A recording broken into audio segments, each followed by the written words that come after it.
Hey everyone, welcome back to White Sparrow Living, Luke 12:6. I'm Wendy and I am so happy you're here.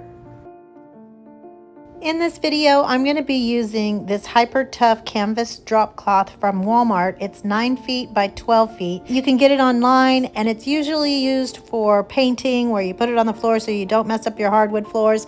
You've probably seen it used as curtains. You can make curtains out of this because it's so large and it's a really great price at only $17.94. So I'm going to be using that in a few of my projects today. But I'm starting with this one. I'm taking two Dollar Tree wood long boards, and these are the ones that have the little pumpkins cut out at the top. I'm going to take a little bit of my drop cloth and just cut out about a third or almost halfway up my board. Anyway, I'm just going to trace out around and give it a little bit more fabric than I actually need, the width of my board, and then that way I can give it a little hem on the right and left and the bottom. Now the top I cut out against the edge where it's already hemmed, so it's nice and finished already, and I'll just use my little mini iron to crease those sides and make those hems.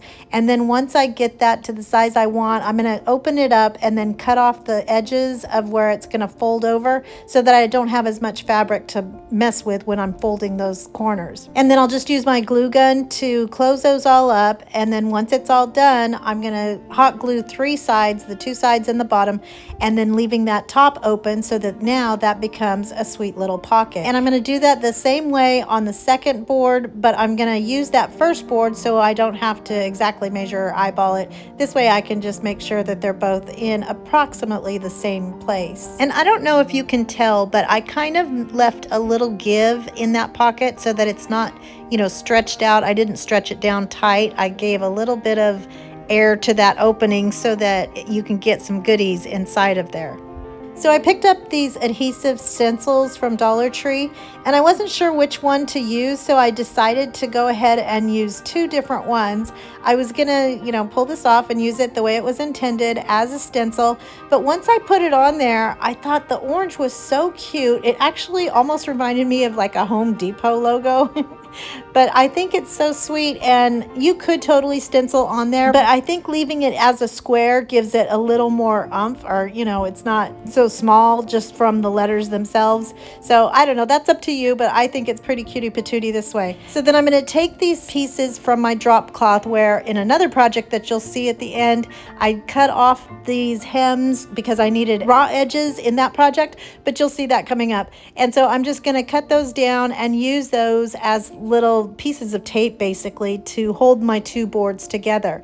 I'm facing them both back to back so that the pretties and the pockets will show on the outside. We're making a little sandwich board for fall. Now one side of my strap was already hemmed, but I wanted to make sure that there was a nice clean edge on the other side, so I'm just going to hot glue that down and fold it over just a tad, and then I'll add some more hot glue and then push it over, and that's also going to cover my holes that were already in the wood and then also be used as my hinge mechanism. So as you can see, once you stand it up, you've got a nice tall fall sandwich board. So now I'm going to take these really pretty light colored neutral leaves and pumpkins from the Dollar Tree. Now these were really pretty wrinkled, and so you can always take your little iron and on a little bit lower heat give those leaves a little touch up so that they kind of flatten out and you get those major folds and wrinkles out of there, and then they just come back to life like that. So I'm just going to pop those right into the pockets on both sides, and then I'm going to add some Walmart eucalyptus leaves, and I believe these are $2 or $1.84 when I got them. The price I notice changes all the time, so who knows, it's kind of just whatever, whenever you walk in, whatever the price is, that's it. So then I couldn't decide which ribbon to use. You have so many options with this 5/8 inch ribbon from Dollar Tree, so I decided to do two different ones, one on each side. So I'm just going to make a sweet little bow, and I gave it an extra long tail at the end and then cut those at an angle, and then I'm going to take a little skewer and use some hot glue to attach that onto the back of my little bows. And then I'm just going to tuck that into the pocket, and look how cute this turned out. This was so easy, super simple, but I think it came out just adorable. You could even make this double-sided so that you have fall on one side and maybe Christmas on the other, but I'm always looking for something that I can set on my island and you can see it from both sides,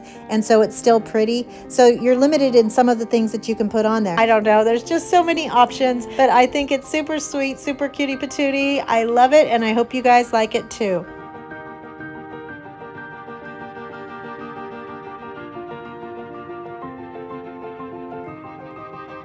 For today's video, I'm super excited to be kicking off the fall season and getting in the autumn mood with 3 of my sweet friends, Emily at Farm Charm Chic, Patty at Patty J Good, and the host of this collab, Linda at Linda's DIY by Design. So if you're stopping by for the first time, yay team! I'm so happy you're here. And if you haven't seen their videos or didn't know about this collab, when you're done here, go check out their videos. I'll have the playlist linked below and at the end screen so you can just click it and go right to it. So I'm sure you probably know the Halloween seasonal items are out now at Dollar Tree, and this is the time to pick up these pretty purple roses that you can use for any Lent decor projects you may want to do, and that starts at the beginning of March when the more springy colors are out, so just a heads up. So speaking of Halloween decor at Dollar Tree, I found this adorable little tray that is made out of metal or tin or whatever it is, but I thought this would be perfect to make into an enamelware piece because of those little ridges and rims that you see so often in authentic enamelware. But we're going to give it a fall spin, so I had Michael J take it outside and give it a coat of some Krylon matte white spray paint, and I just had him paint the whole thing. Now this is from the Dollar Tree Plus section, so it was $5. We're spending big on this one. But I'm going to take some of my pumpkin chalk paint and I'm going to add just a touch of the antique wax to make it not such a bright orange and mix those together. And then I'm going to go along with my paintbrush and do the handles and the outside rim. Now I'm going to take this Dollar Tree placemat, and we've seen this probably 100 times, but I'm going to trace around the bottom of the tray because the top is a little bit wider, so you want to make sure it's the bottom. And since I can't see my design underneath my tray, I used the little gingham, or not gingham, but the buffalo check or checkers or whatever it is, the squares as a grid to make sure that I got that circle right in the middle, and then just cut that out with my scissors. Now I'm doing this super slowly because I want it to be a perfect cut. I mean, I know nothing's perfect, but I tried really hard because I'm not a great cutter either, but I did an excellent job and it fits snug as a bug in a rug. This was the easiest project. I said the first one was easy, but this one was even easier. Anyway, we're gonna add some goodies to this, but look how cute this adorable tray is. And when I put my placemat in there, I couldn't even get it out to put any glue or anything. I don't know really what would hold, but I love it just the way it is. If it does get dirty, you can just pop that thing out of there and clean it all up. So now we're gonna put some pretties inside. I'm just gonna take a styrofoam pumpkin from the Dollar Tree. I'm gonna use some more of that drop cloth from Walmart, and then just taking my scissors, I'm gonna pull off that stem and then poke a hole right in the middle, and then I'm gonna cut down some of this drop cloth and just start poking it into the hole. Now originally I was thinking that I was going to leave some of that drop cloth out and make some roses out of it, but well, I'll show you that in a second. So I'm just going to take my big fat scissors and just start poking that into the inside. The inside is hollow, so you can get a lot of fabric in there, but you do want to cut it down a little just to make it easier to go inside there. But here's when I changed my mind. I found this stem that I must have saved sometime during the year. I don't even know what it's from. It actually looks real, so it must have come off of something, but I can't remember because I only retain water. So since I found that, I decided to poke all of that fabric into my pumpkin, and then I hot glued that stem right on top. Then I took some raffia. I'm going to tie a little bundle together, and then I took some green and white pipberry from the Dollar Tree. I'm going to wrap that around the stem, and then I'll twisty curly cue those ends so that it looks like the little tendrils of a pumpkin. And I'm just using a paintbrush handle to do that. And then that's just going to give it some sweet cuteness and some more character. So then I took some burlap leaves from the Dollar Tree, and obviously they're a little bit too big, so I'm just going to cut off the tips, and then that makes them more proportionate to our sweet little pumpkin. And then I'll hot glue on my raffia bundle, and then I added 2 sweet little bows, some orange and beige gingham, and then just some white linen ribbon, and my little pumpkin is done. I'll reveal all of these once we get them all done and on our tray. So now I'm going to take some more of that drop cloth, and I'm just going to cut out a bunch of leaves, and it's just, you know, an oval with 2 pointy ends. The first one I drew out, but realized very quickly I didn't need to do that. And I'm going to make those in a couple of different sizes, and then it's time to paint again.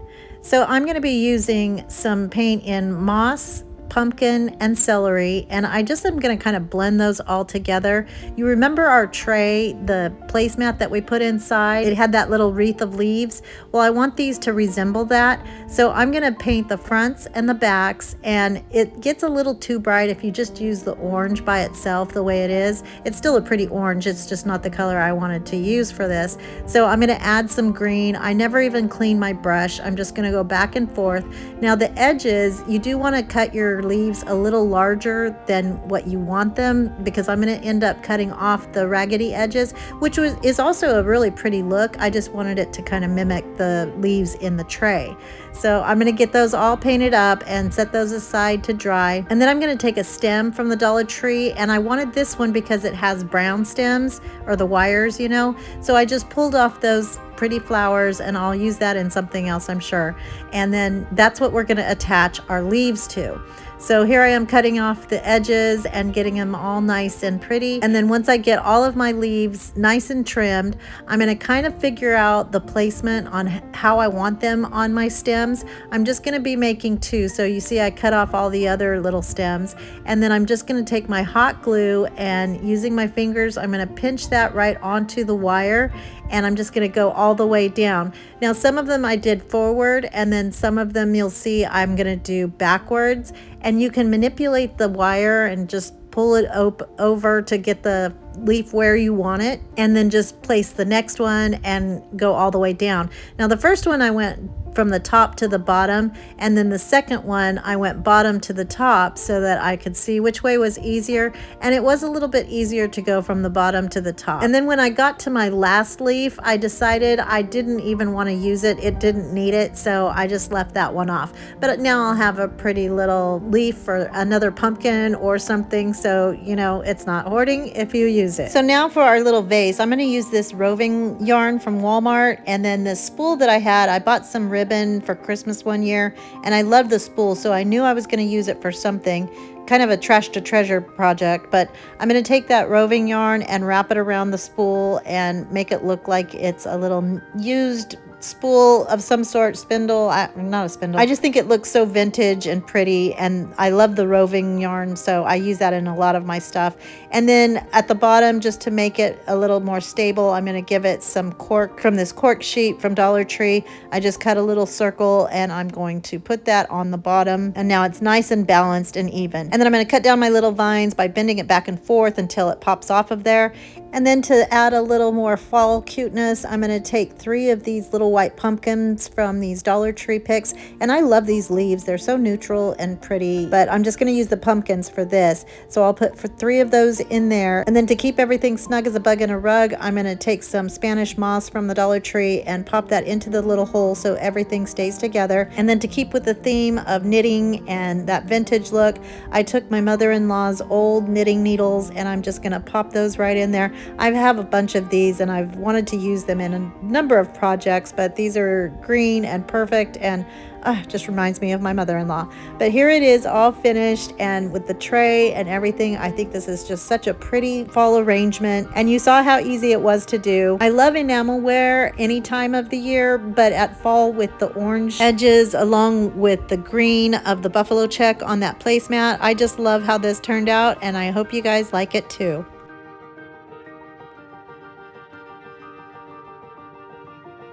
So I was checking out Pinterest the other day and trying to get in the fall spirit and get some inspiration, and I came across this beautiful living room all decorated for fall. And I really loved everything about this, and the oranges and the brown tones and the whites and so forth. But this wreath really caught my eye, and I wanted to try and recreate it. So I'm going to take 2 of these Dollar Tree hula hoops. So I first picked these 2 up, but you see the gap is not quite wide enough, and I wanted there to be a little more separation between the 2. So I got a different one, and the larger one had a plastic coating on that. So I gave Michael J the task of getting that off for me. I've done this before. It takes a lot of muscles, but he took them out and then stripped that taping off of there and then used my white matte spray paint again to get these completely white. And then you want to make sure that you reinforce where they come together at the connections. I used some duct tape and it was red, so then I used some white electrical tape to cover that up. And then to get these to stay separated at the right distance apart, I took some Dollar Tree dowels and cut them down using my miter cutter, and I'll have this linked in my description box below. And then I'm just going to hot glue those all the way around. And you can see those little dots, the little blue dots, those are glue dots. I had a bad thing happen. I was almost done with the entire thing and the middle connection came apart. This was before I secured it. So that's why I really want you to secure it, because I had to start all over. And then once I got those all perfectly in place, I mean, they're not going to be showing or anything, but this is just to secure my hoops and keep them at that same distance apart. And then I took some Dollar Tree white rope and I'm going to separate these. There's 3 strands for each rope. And so you're just going to unwind it until you get 3 of those individual strands. And then I'm going to use, well, I actually went between my glue dots and my hot glue, and I'm going to start applying those to the back of my hula hoops. So where the sticks are or the dowels are, that's going to be the back, so that you always keep track of where you want your rope pieces to end. So I'm putting a little piece of glue dot and then I'm adding my strand, and then I'm going to start going around and around. And then when I get done, I'm going to end that piece of rope and then continue at that same place and then continue wrapping. So the inside is going to be tighter than the outside. So you want to just keep kind of squishing those together and separating the outside ones. And when you get to a dowel, just go around it, because again, it's not going to show on the outside. So in the inspiration piece, I thought it looked like some kind of wicker or rattan or something. And so the natural curvature of the rope from being wrapped and not being completely straight gives it that textury goodness. So it looks like, I think, a wicker or some kind of rattan, or I don't know the difference between those, but you can see what I'm saying. And I definitely did not want this to look nautical, which is the reason why I pulled the rope apart. And of course it's going to take longer with the smaller strands, but I think in the end it was really worth it. Now I did use a lot of my scrap rope, but when you use a full roll, it'll go around your hoops 15 times. I did count that, and it took me a total of 6 packs of rope, but I may have lost count because I did have to start over. And so if it's not 6, it's 7, but I would just get 8 just to be sure. But look how pretty this looks all put together. And here is where I have all of it almost done. I'm on my last couple of rolls here, and I'm just going to spread those apart so that I can wedge it in between and make it look better from the front. The back doesn't look that bad, but it's so much prettier in the front. I can't wait to show you. And then I'm just going to add some hot glue to finish that off and then cut off the excess. So now it's time to add some fall flair to our wreath. So I'm taking 2 of these pretty orange hydrangea stems and 4 of the same hydrangeas but in green, and I think those 2 colors are so pretty together. Those are from Dollar Tree. And then I've got 2 of these Walmart eucalyptus stems again. And you can always use more expensive greenery on any of the projects that you see me do. This is just to try and get it as close to budget friendly and Dollar Tree as we can get. So anyway, these are not bad. I think they're prettiest flowers, or some of them that they have. But I'm just gonna stack those together. I did the eucalyptus, then the orange stem, and then the 2 green ones, and they're kind of just stair-stepping, you know, down the line. And then I'm gonna take a nylon zip tie and wrap that around that little bundle. I'll do the same thing with the other side, and you can just kind of spread them around and get them foofed out. We'll always be foofing until you hang a wreath on the wall, I think. But I'm going to do the same thing with that other side, and then I'm going to wait to put them together until I make my big perky bow. So I'm taking some Dollar Tree ribbon, and the widest one that they have is this pumpkin. I'm going to show you a little trick on that one. And then I have this really pretty white trimmed ribbon from the Dollar Tree also. This is a really muted orange that I really, really love.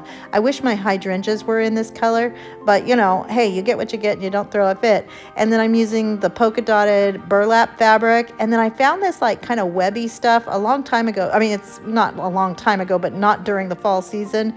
And I was kind of worried about it. I didn't like it the first time I saw it, but then for this big perky bow, it works out just perfectly.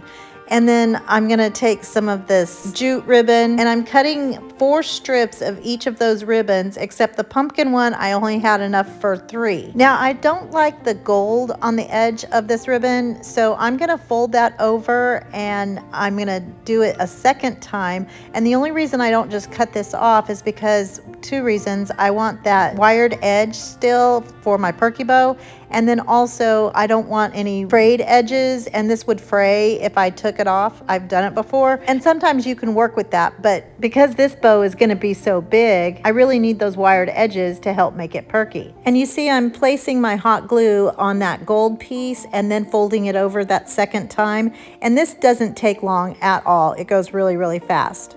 So I'm going to take my strips, and I'm only going to fold this down this time to about halfway, maybe a third. I don't know. You can see what I'm doing here.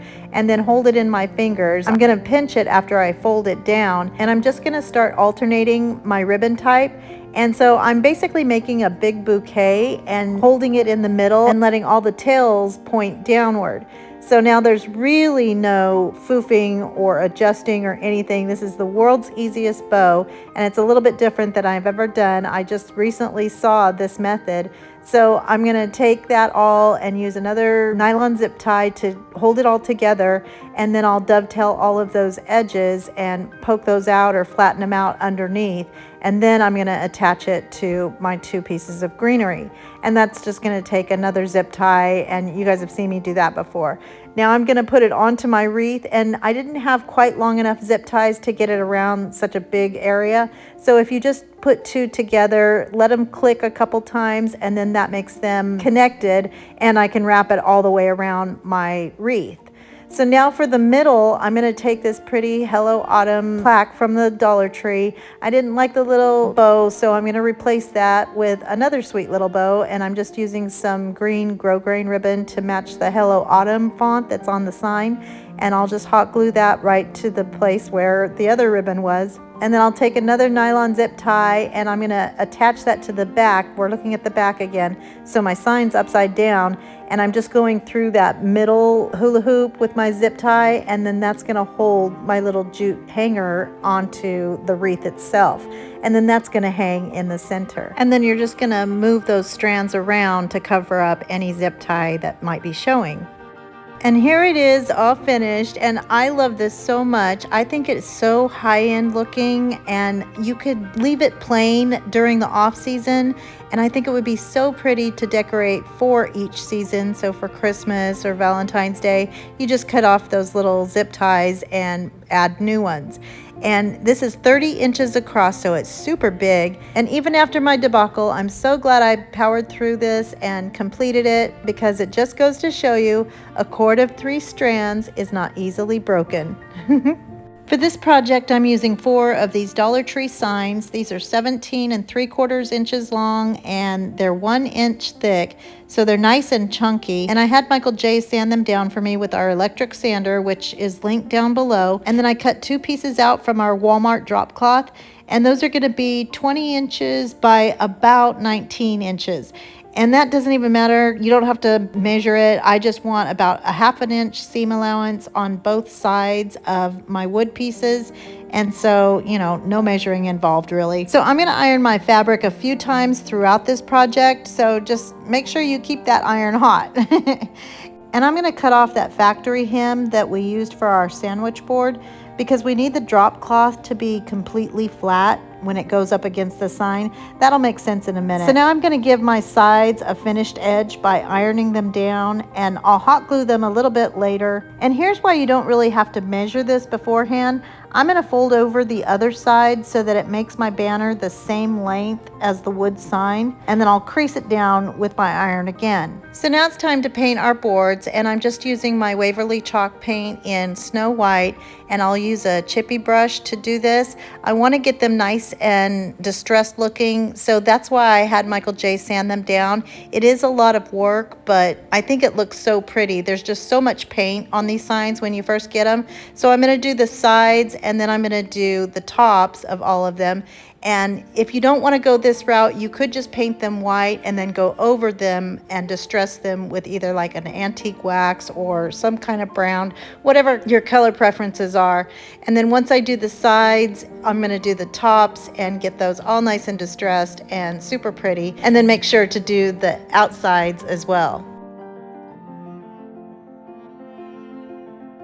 So then I went to my Cricut design space and my computer was down, so I had to do it from my phone for the very first time. And I'm just going to use some Frisco stencil tape. I'll have that linked in the description box below. And the font I'm using is called BFC Autumn Harvest. So I thought that was perfect for this project. And I used my 12 by 24 cutting mats on this. And I should have told you at the beginning that we're making banners, because a lot of the instructions would make more sense if I told you ahead of time what we were making. I'll start doing that from now on if I can remember. But anyway, I'm going to put on one banner, Fall for Jesus, and then on the other banner it's going to say He Never Leaves.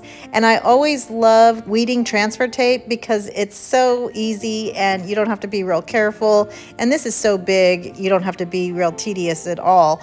So I'm just going to put some transfer tape on the top part of my stencil, and then I'm going to pull off the backing sheet. Again, this is also fun because it's just so big. It can get a little overwhelming if you don't get your transfer tape on there right, but you know, fold it in half and put it in the middle, or eyeball it to the middle, and then let the sides come out. And because my banner is so big, I'm going to cut my stencil in half, but I want to make sure I leave enough on the edges so that I don't go over with my paint. So then I'm going to put it onto my canvas, and then I'm going to take some truffle chalk paint and mix a little bit of mineral with it. And then I'm using my stencil brush, which I'll have linked in the description box below. You see it's got the flat bristles, so this is perfect for stenciling. I mean, I guess that's what it's made for. So I'm just going to tap into my paint and then go right onto my canvas, and I'm going straight up and down as much as I can to make sure that there's no bleeding and you have nice, clean, crisp lines. Now, because this is fabric, your stencil tape probably won't be super sticky on there, but as long as you're keeping your brush up and down, you shouldn't get any bleeding. But you can just rub that edge down where, you know, it came up if it does, or if it bubbles or anything like that. Just stick it back down and go right over it. Now I'm going to do a couple of coats here just because I want some of that canvas peeking through. It doesn't have to be perfect, because I do want it to look hand painted. And also, when you take the transfer tape off of your stencil, you can reuse it, and I'm going to use it on the other one to do the other banner. And you guys know I always love a great tape reveal, so I like to do it while the paint is wet, but this is also very risky, so you could wait for it to dry. I just feel like it gives it a better, crisper edge if you do it while it's wet. But that's just whatever you guys want to do. And here's some more tape reveal. I don't know, it just never gets old to me. I don't know if you guys like it as much as I do, but it's very fulfilling. Anyway, I'm going to use my iron again to get out any of those last minute wrinkles from my drop cloth. And then I took some jute twine, I tied knots at the end so that my staples would have something to hold on to.